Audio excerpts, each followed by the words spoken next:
Mauni ang matahom nga kilom-kilom diri sa isla sa Sumilon. Ni ako magbarog sa sandbar, ang usos labing matahom nga bahin sa isla sa Sumilon. Karon lang ni adlaw nga nakitaan kining bus diring bahina sa sandbar kay sa niagi nga mga adlaw sukad sa buwan sa Setyembre karon tuiga kining maong bus ni Kagyo ni gikan diring bahina nga mo inaandan untang nahimutangan. Pero hilabing taasa unta ini mao sandbar ngadto sa unahan, pero sukad atong Setyembre gi anod siya sa pikas nga bahin sa isla. Kining bahin sa isla nga nagatubang sa mainland sa Subo, sa lungsod sa Oslob. Usually, wa ni bus dinhi. Dagat ni, pero sukad Setyembre sa pagsugod og shift sa hangin gikasabagat ngadto sa amihan, nibalhin sa ang bus, inanay nga nibalhin ang bus hangtod nga nahingpit siya nga niya na diri sa pikas nga bahin sa isla. So muna nakatalagsaon ining sandbar sa Sumilon, magbalin-balhin siya og direksyon. Aron paghulagway ninyo unsa ka taas ang sandbar nga iyang gibalhinan sa sandbar, sa bus, sa puti nga bus ug pino kay nga bus diri sa isla sa Sumilon. Akong ipon ang mga lakang gikan diri sa hagdanan sa sandbar, gikan sa ibabaw na may sila ihimong hagdanan, usa, duha, tulo, upat, lima, unom, pito, walo, siyam, napo, napog usa, napog duha, napog tulo, napog upat, napog lima, napog unom, napog pito, napog walo, napog siyam, kawhaan. Ako nang gituyo nga binisaya ang ihap. Kawhaag usa, kawhaag duha, kawhaag tulo, kawhaag upat, kawhaag lima, kawhaag unom, kawhaag pito, kawhaag walo, kawhaag siyam, katluan. 30. Katluan og usa, katluan og duha, katluan og tulo, katluan og upat, katluan og lima, katluan og unom, katluan og pito, katluan og walo, katluan og siyam, kapatan. 40 na kalakang.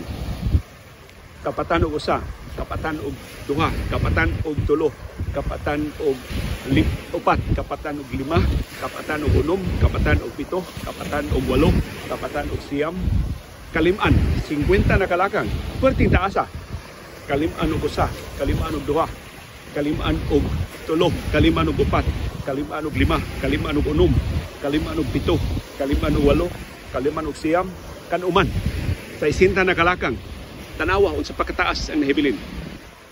Kanuman og usa, kanuman og duha, kanuman og tulo, kanuman og upat, kanuman og lima, kanuman og unom, kanuman og pito, kanuman og walo, kanuman og siyam, kapituan. Si 70 na kalakang. Tanawa unsa pa kalayo sa unahan. Kapituan og usa, kapituan og duha, kapituan og tulo, kapituan og upat, kapituan og lima, kapituan og unom, kapituan og pito, kapituan og walo, kapituan og siyam, unsa naman unsa pusulting 80? Kawaluan. 80 na kalakang. Yan niya siya sa karaan nga hagdanan. Kay kining Sumilon, doon naman siya pagtalan sa una para ining bahina. Kay diri maning sandbar sa una. Karon ni ship mang sandbar dito sa pikas, doon na sa sila pantalan dito. So imagine unsa kataas. Nya kining gitas una sa sandbar, mobalhin inanay ni mobalhin, di na nato lakangon mga duha ka gatos ni kalakang. Akong bana-bana tanaw ra gud unsa pa kataas ang sandbar. So perting layuan niya og gilagputan ang bahas, giunsa man giunsa man sa kinayahan. Pero tungod ni sa direksyon sa hangin og sa sug sa dagat. Hinungdan nga mo shift ang sandbar from one part of the island, ang sa kabahin sa isla nagatubang sa Santander. O imahimtangan na ni by January. So mga Enero kuno sa sunod tuig 2024 magsugod na siya ni og shift ang bus ngadto siyang original nga location atubang na sa Santander. Pero sa pagkakaroon niya may magatubang sa mainland sa Subo sa lungsod sa Oslob. Mao na ang Oslob na makitaan na nagsugod ng panuga ang kabalayan ang mga patigayon sa Oslob. Usog ang baot ning higayuna. Kaya mo maning higayuna nga tingtaob o ipagtaob. Susanawar ko sa kalingaw ang mga turista nga maligo dinhi. Ning higayuna pasado alas 5 naman sa hapon gidid-an na sa munisipyo sa Oslob ang pagkaligo diri sa sandbar. So kami nga niya sa Blue Water Sumilon Island Resort makahimo pa mi sa pag kaligo din pag nangaligo silang Dr. Iris si Consul Julie ug ang mga bata diri sa sandbar sa Sumilon. Tanawon sa katahom, maligo ka dinhi, perting kusuga sa huros sa hangin. Tanawa ra ang sunset nga naglibot nimo, ang katahom sa kilom-kilom diri sa sandbar sa Sumilon nga naglibot nimo. Unya sa daplin yan dako kay batok nga kabahin sa isla sud na sa kapit-an kakatuigan sa pagkatukod ining maong isla. Na dunay mga gwardiya nagtan-aw diri sa mga guests aron naluwas sila. Mao ni ang pantalan nga gitukod sa Blue Water Sumilon Island Resort para sa ilang mga barges, sa ilang mga barko na sa ilang mga bangka gikan sa mainland nga magdadani og supply sa tubig, magdadani supply sa lana, magdadani sa ilang supply sa pagkaon sa tibok isla.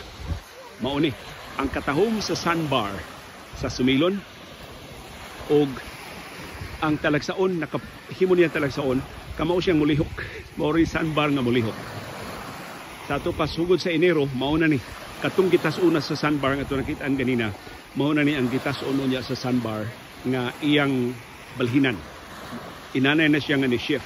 Tanawa unsa nakalapad ang basud lang sa usa ka adlaw gikan sa bato. Kaniadto wa pa ning maong niaging adlaw wa pa ning maong bas gikan sa bato. Dagat pa ni. Karon mga napo nakalakang gikan sa bato padung sa dagat ang bus nga ni shift. So inanay ni hangtod sunod buwan sa Disyembre, hangtod mahingpit ang iyang pag-shift unya sa buwan sa Enero sa 2024. Maayong kilom-kilom kanatong tanan gikan diri sa sandbar sa isla sa Sumilon. Sa habagatang lungsod sa Oslo, dool sa habagatang tumoy sa Subo.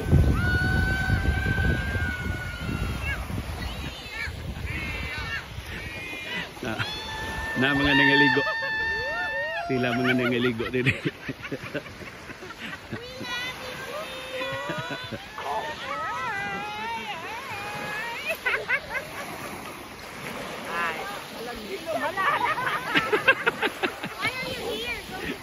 Why are you looking at us? How dare you? We're swimming right now. Who's that for? For everyone. Yeah, we're your biggest fan.